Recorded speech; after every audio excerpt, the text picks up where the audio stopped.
کا اجالا شان رمضان۔ جناب آپ کا خیر مقدم ہے۔ آج حضرت سیدہ خدیجہ الکبریٰ رضی اللہ تعالیٰ عنہا ام المومنین کی بارگاہ میں ہم ہدیہ عقیدت پیش کر رہے ہیں، آپ کے فضائل و مناقب۔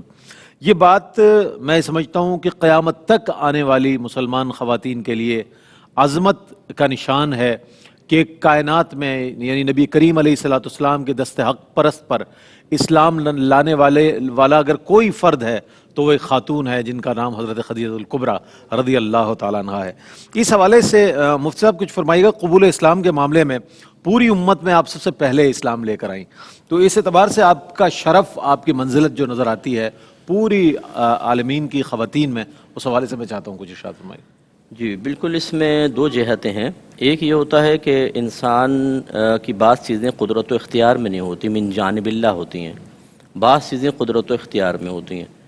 یہاں پر دونوں چیزیں جمع ہیں۔ سبحان اللہ۔ بی بی خدیجہ کو اس زمانے میں پیدا کرنا اور نبی کریم صلی اللہ علیہ وسلم پر سب سے پہلے ایمان لانے کی سعادت حاصل کرنے کے لیے منتخب فرمانا، یہ ذات باری تعالیٰ پر موقوف تھا، ارادہ الہی پر موقوف ہے، فیصلہ ازلی ہے، فیصلہ ازلی۔ اس میں تو بی بی خدیجہ الکبریٰ کا کوئی دخل ہے ہی نہیں۔ اور اگر اس نسبت سے یا فیصلہ ازلی سے قطع نظر انسان کی کوشش اور اس کے عمل کو دیکھا جائے، اس میں بھی پھر آپ یکتا نظر آتی ہیں۔ دونوں جہت سے آپ دیکھ لیں کہ انتخاب الہی کو دیکھیں تب بھی کمال نظر آتا ہے، اور ان کی ذاتی کوشش کو دیکھ لیں تب بھی اس میں کمال نظر آتا ہے۔ دوسری بات یہ ہے کہ ابھی عقیلۃ العرب پہ بہت ہی نفیس کلام حضرت نے فرمایا، اس کے اندر بہت ذہین و فطین عورتیں خاتون ہیں، اور جو جتنا ذہین و فطین ہوتا ہے نا، وہ معاملات کو ہر پہلو سے جانچنے پرکھنے کی صلاحیت رکھتا ہے کہ اگر میں کوئی قدم اٹھاؤں گا اس کے کون سے پازیٹیو پہلو ہیں اور کون سے نیگیٹو پہلو ہیں۔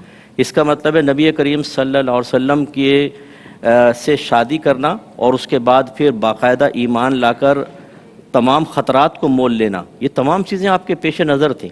پازیٹیو پہلو بھی ہیں کہ آخرت میں کیا ہوگا، سرکار سے نسبت ہوگی تو کیا انعام ہوگا، اور اس کے کچھ نیگیٹو پہلو بھی ہیں بظاہر جن میں پازیٹیوٹی بھی ہے کہ اس میں درجات ہیں۔ مثال کے طور پہ پوری برادری ناراض ہو جائے گی، عورتیں بائیکاٹ کر دیں گی، ایک تنہائی کسی زندگی ہو جائے گی۔ ایک آدمی ایک لائف سٹائل کا عادی ہوتا ہے، برادری میں رہنا، آنا جانا، دوسرے آ رہے ہیں اور ایک دم کٹ آف ہو جائیں، اور خاص طور پہ عورت کی فطرت تو کبھی نہیں بدلے گی نا، ایک عورت کی طبیعت میں جو رکھا ہے اللہ نے، چاہے وہ کتنی وہ جدا ہوں۔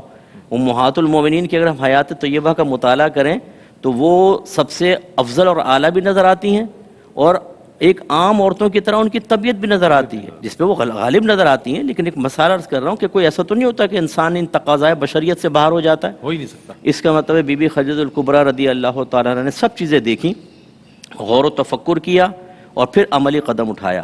ایک ہوتا نا، ایک آدمی جوش میں، جوشیلی تقریر ہوئی اس نے بیعت کر لی پیر صاحب سے، جوشیلی تقریر ہوئی اس نے کوئی طرز عمل اختیار کر لیا، وہ اس کی عقل کام نہیں کر رہی ہوتی، اس کی طبیعت کا جوش اسے کسی طرف لے کے جا رہا ہوتا ہے۔ یہاں جوش نہیں ہے، یہاں باقاعدہ ہوش ہے اور عقل کا استعمال ہے۔ تو اس سے یہ ظاہر ہوتا ہے کہ آپ واقعی بہت سمجھدار خاتون تھی اور بہت باہمت اور بہادر خاتون تھی کہ اتنی مخالفتیں مول لینا، جہاں سے کوئی آدمی گزرے، ٹونٹنگ ہو، جان کے دشمن ہو جائیں، اس میں آپ کا نبی کریم کا ساتھ دینا کوئی معمولی چیز تو نہیں ہے۔ تو یہ بہت بڑی سعادت کی بات ہے کہ اللہ تبارک و تعالیٰ نے آپ کو نہ صرف نبی کریم صلی اللہ علیہ وسلم پر سب سے پہلے ایمان لانے کی سعادت بخشی، بلکہ آگے آپ دیکھیں کہ سرکار کی نسلیں پھر آپ ہی سے چلی۔ کتنی بڑی یہ فضیلت، کتنی بڑی فضیلت، یعنی آپ ایسی یکتائی حاصل کی ہوئی ہیں کہ بلا مبالغہ اگر یہ کہا جائے کہ کائنات کی کسی خاتون کو یہ سعادت حاصل نہیں تو بالکل بیجا نہیں ہوگا۔ تو ہماری بہنوں کو بھی اس سے ذرا درس حاصل کرنا چاہیے کہ جب کوئی اللہ تبارک و تعالیٰ کے قریب ہونے کا معاملہ ہو، آخرت کے درجات کی بلندی کا معاملہ ہو، جنت کے قریب ہونے، جہنم سے دور ہونے کا معاملہ ہو، تو اس وقت ذرا اپنی عقل کو استعمال کر کے وقتی طور پہ اگر دنیاوی بعض نقصانات کو برداشت کر لیا جائے تو یہ کوئی نقصان کا سودا نہیں ہے۔ بی بی خدیجہ نے جو سودا کیا، جو تجارت کی، بڑا پیارا لفظ استعمال کیا نا کہ اللہ سے تجارت کی۔ اللہ تعالیٰ اویس بھائی کو بڑے درجات عطا فرمائے، بڑا پیارا جملہ ہے، اللہ سے تجارت۔ آپ اندازہ کرو کتنی نفع بخش تجارت کہ قیامت تک کے لیے جو عزتیں آپ کو حاصل ہوئیں اور جو میدان محشر میں اور جنت میں حاصل ہوں گی، اس کا تو کوئی ثانی نہیں ہو سکتا۔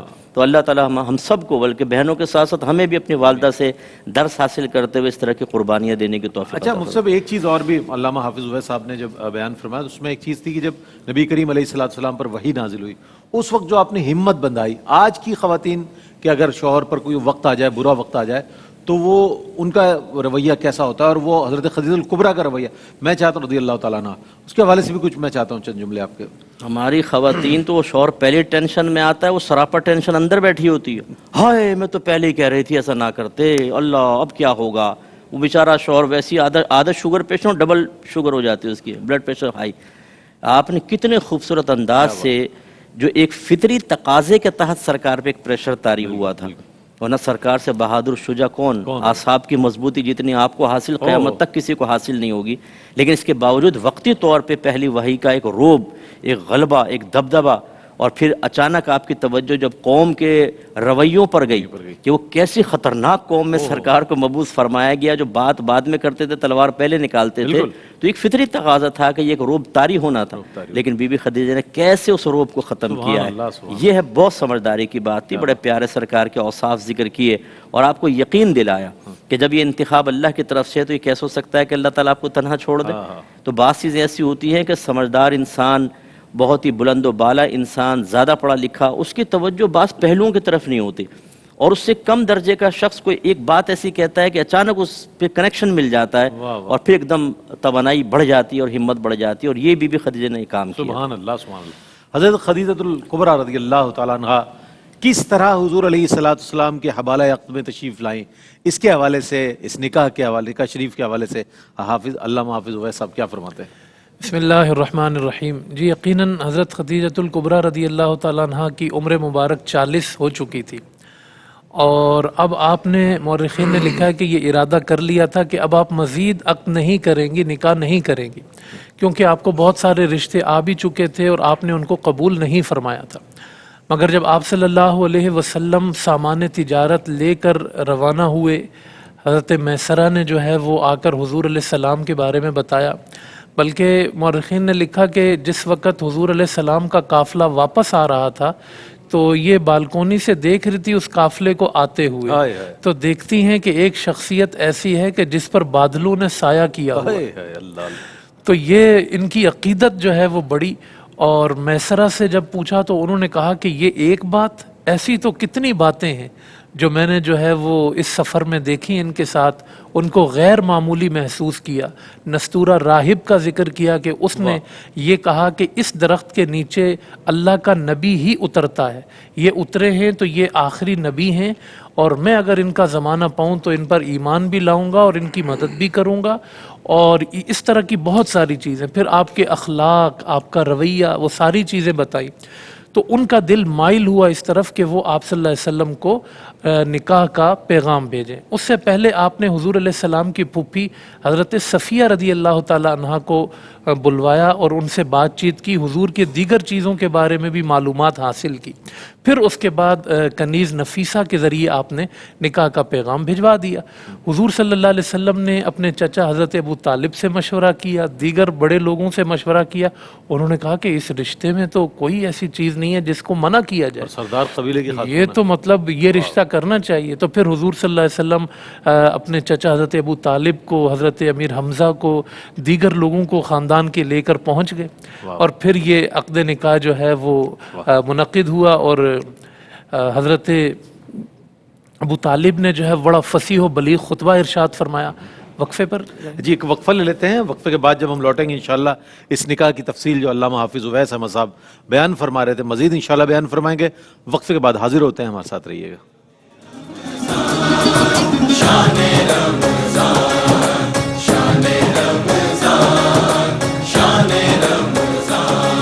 ہے مومنوں کے دل کا اجالا شان